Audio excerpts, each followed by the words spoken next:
DZXL. Sa inyo na ang mga nagliliyab, nagbabag at nag-aalab ng mga kaganapan sa kasulok-sulukan ng Kalakhang, Maynila, sa loob ng ating bansa at saan mang dako ng mundo. Naglalagablab! Katatampukan ng mga pambihirang kaganapan na bumabandera sa mga police blotters, mga kulay dugong pangyayari na nakakagimbal at mga nakakatawang pansing eksena na tiyak na pag-uusapan. Naglalagablab! At narito na ang naglalagablab na mga balita sa DZXL 558. Naglalagablab na mga balita. Tuloy ang naglalagablab na balita. Nainito ang panahon, mga summer na. Ako si Buddy. At ako naman si Weng. May lead na ang otoridad kung sino ang mga suspect sa nangyaring pagmasaker sa isang pamilya sa Baungabong Oriental, Mindoro. Gayunpaman tumanggi muna ng polis sa pangalanan ng mga suspect na sentro ng kanilang follow-up operation. Lumalabas po sa investigasyong 3 sa mga suspect na nagsilbing lookout, habang isa sa nila ang bumaril sa magkakamag-anak. Pinagbabaril lang mga salarin sina Hector Saulong, amaho ng tahanan na isang magsasaka, anak niya na si Rick 25 anyos at Stephanie 23, at maging yung 2 taong gulang na apo na si Prince Clarence o tinatawag na Bonbon. Marso 30 kasamang Weng, mga kasama na maganap po ang krimen at may isang nakaligtas, yung nanay ng pamilya. Nakaligtas ang ginang dahil nasa banyo daw ito nung pasukin ho ng mga sospek ang bahay sa may bukuring lugar sa Sitio Tubigan, Barangay Lubangon. Narinig mismo ng ginang kung paano napatay ang mga anak niya, asawa at apo gamit ang kalibre 45 baril. 2 ang tinitingnang motibo sa krimen, kabilang dyan yung away sa lupa at ang nauna na ring pagpatay pala sa panganay na anak ni Saulong, 3 buwan na ang nakalilipas. Dahil sa lupa. Grabe. Ang Pasay Police, bigo pa ring maaresto ang mga nakatakas na suspect na nanloob sa jewelry shop sa Shumart, MOA. Ma-report si Joy Sandra. Joyce, i-radio mo. Patuloy pa rin pinagahanap ng Pasay City Police ang mga suspect na nakatakas sa panloloob noong linggo sa jewelry shop sa Mall of Asia, Pasay City. Sa ngayon ay patuloy ang follow-up operation ng mga otoridad sa mga kasamahan ng naarestong suspect na si Brian Bansawan alias Madi Abidin ng South Cotabato.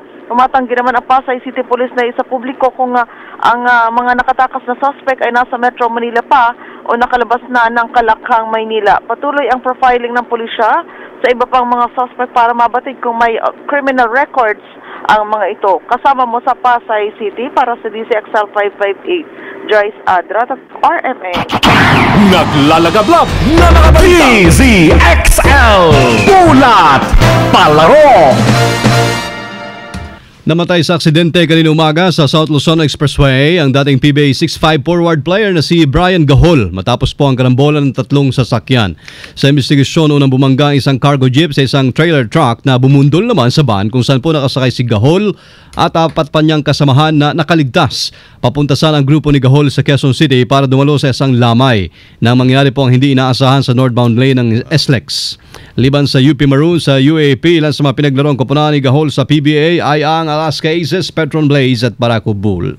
Kasabay po ng pagkabigla ay kinalungkot ng PBA ang pangyayari habang wala pa namang karagdagang impormasyong inilalabas ang pamilya Gahol tungkol sa burol at libing ng player. Naglalagablab na mga balita. DZXL Showbiz Balita. Showbiz. Andyan siya, andyan ha. Showbiz. Andyan. Dito po ako. Yeah. Proud at walang panghihinayang.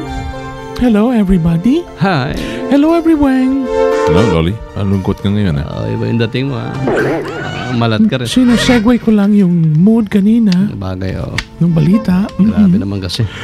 Well, I have a slowly proud at walang panghihinayang si Binibining Pilipinas Universe 2014, Mary Jean MJ Lastimosa, sa naging kasagutan nito sa question and answer portion sa ginanap na Binibining Pilipinas pageant nitong linggo.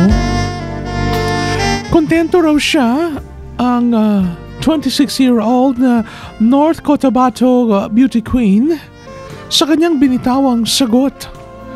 At At tiwalang masaya rin naman ang mga taga-suporta niya. Una rito sa question and answer portion ay ang reigning Miss Universe na si Gabriela Isler ng Venezuela ang nagtanong kay Lastimosa kung ano ang greatest advantage ng isang babae. Ang sabi ni LJ, ang malaking advantage ng mga babaeng tulad namin ay ang marunong mag-compose ng sarili at itago ang emosyon habang ipinapakita ang tunay na kagandahan. That's true. I agree. Based on our experiences, sa naging sagot ni LJ, noong unang beses sa pagsali sa Binibining Pilipinas noong 2011 kung saan second runner-up siya, at pangalawang beses noong 2012 ay kung saan nagtapos siya sa top 12. So up and down. So nung linggo, hindi na siya down. Up na siya. Oo. At itinuturing ni MJ. Ano ba talaga? MJ? LJ? MJ. Delphine Lee or Cedric Lee? Si MJ o may LJ rin. Oo. Nakakahilo ito. Pero MJ na lang, itinuturing ni MJ na ang taong ito bilang kanyang swerte sa huling pagkakataon, lalo't na sa age limit na ito ng kanyang pagsali. Oh, di ba inspirasyon na inspirasyon ito para dun sa mga nais maging beauty queen. Huwag ho kayong paghinaawa, ano yun? Huwag kayong mawala ng pag-asa dahil tingnan nyo naman, you try and try, who knows what happens after the try. Di ba? Si Lastimosa, gaya ng kanyang pangalan, ay naawa rin ng Diyos, di ba? At siya ang napili na maging kinatawan ng Pilipinas sa 2014 Miss Universe na gaganapin sa Kazakhstan. Ano? Delikado magpunta niya. Masasakstan ka dyan. Yun, Kazakhstan. Mahirap talaga yan. Pakinggan na lang natin yung announcer. Kyrgyzstan. Ayun pala. Meron palang lugar din ganito. Kyrgyzstan, Loli. Kyrgyzstan ba? Okay. Sige. Kumikidlat na. Gaganapin yan sa Kyrgyzstan. It's me, Lollipop, Lollipop. Slowly. Kyrgyzstan. Bansa palang gano'n. Kyrgyzstan. Kyrgyzstan. Hindi gasgas. Ayos. Hindi umatras. Medyo madulas. Ito ang balitang panghimaga. Galing Borobudur. Alam mo saan yung Borobudur? Hindi ko rin alam. Narinig ko lang yan dati sa history. Borobudur. Borobudur. Borobudur. Yan. Borobudur. Borobudur. Doon tanghali o doon sa mga nagkakape ngayon. Wala kang mikropono, Borobudur. Magandang tanghali sa ating mga listeners ngayon. Ito na po ang ating balita panghimagas. Ngayon ay April 1. Kung tawagin nila ito, bawal ang pikon dahil ito ay April Fool's Day. Naloko ka na ba ngayon? Hindi pa naman, pero marami na ako naloko. Ang gwapo-gwapo mo. Ang gwapo-gwapo mo ngayon talaga. Yun, niloko doon. Ang gwapo Buti nakuha mo kagad Buti alam mo. Ito raw kasi ang nag-iisang araw kada taon kung saan inaasahang gagawa ng practical jokes ang mga kaibigan at mahal natin sa buhay na may kapilyuhan at kapilyahan. Iba't ibang kahulugan ng panloloko o pagbibiro ang karaniwang ginagawa sa araw na ito. May nagsasabi rin na ang April 1 ang siyang unang araw ng taon sa Pransya, kaya't nang palitan ni Haring Carlo IV ang araw na yon, biglang bilang Enero 1 ang iba ay nanatili pa rin sa April 1. Yan. Pero ang totoo, January 1 na. Ngayon, January 1 na, pinalitan na ni King Carlo IV. Sa ibang bansa, ang pagbibiro o paggawa ng kalokohan tuwing April 1 ay hanggang tanghali lamang, tulad sa Inglaterra, Australia, New Zealand, Canada at Timog Africa. At ang mga nagbibiro sa bandang hapon ay ang tinatawag na April Fool. Yan. Ibig sabihin pala, pag hanggang tanghali lang, may limit pala yun. May oras. May oras, oo. Pero, ano man ang panluloko ng ating ginagawa sa araw nito, huwag tayo mag-ingat lang sa tuwing April 1. Dapat tayo mag-ingat sa lahat ng panahon pagkat walang pinipiling araw ang mga seryosong manloloko sa kanilang kapwa-tao. Tama, Lolo. Yan po ang leksyon ng April 1, ngayong April Fool's Day. Hatid sa inyo ni Misteryoso. Magandang tanghali po. Salamat! Thank you. Galing talaga. Ang Ingat galing po. talaga ng gwapong Ingat. kasama natin. Ano? May bisita ka raw dyan. May bisita ka ba? Wala. Joke lang.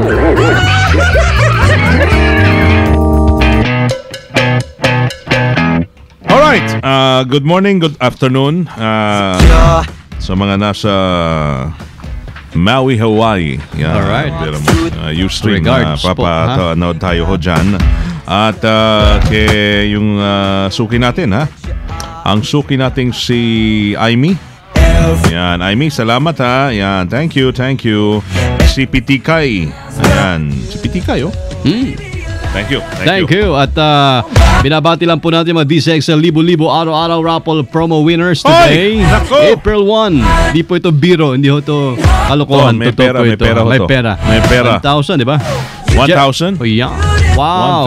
1,000. Geraldine Reyes ng Tatalon QC. Wilda Robles ng Sampaloc, Manila. Francisca Cinco ng Manila pa rin, Miguelen Street. Jose del Rosario, Punta, Santa Ana, Manila. Dolores Eslabon ng Tondo, Manila. At ang panglima na libo-libo araw-araw raffle promo winner ay si Oscar Wahe ng Oscar. bagong Silang, Caloocan. Congratulations! Yung kalokohan, ha? Kalokohan. Sakto. Yeah, alright. Congratulations. Punta ho kayo din ha, sa DCXL. Yeah. Thank you. Thank you. Thank you, Jim's 5-in-1 Coffee. Thank you. Masarap po yan pagtanghali after nyo kumain. Yan, Jim's 5-in-1. Thank you. Sarap. Dire-diretso naglalagablab na balitang tatak. Yeah. RMN. Inyo na Tama. painggan sa DCXL 558. Ako na. Ngayon Ako na, tanghali ho ng Martes, April 1, 2014. Kasama nyo serbisyo publiko from the province of Occidental Mindoro. Mabuhay. Apo si Apo si Buddy.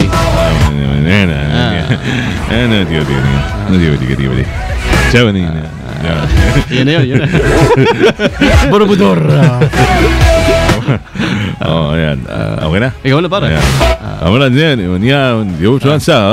From the city of Sambol, sa Spring Hermano, magandang tanghali. Salamat ho sa mga Weng de la Thank you Peña. very much pa.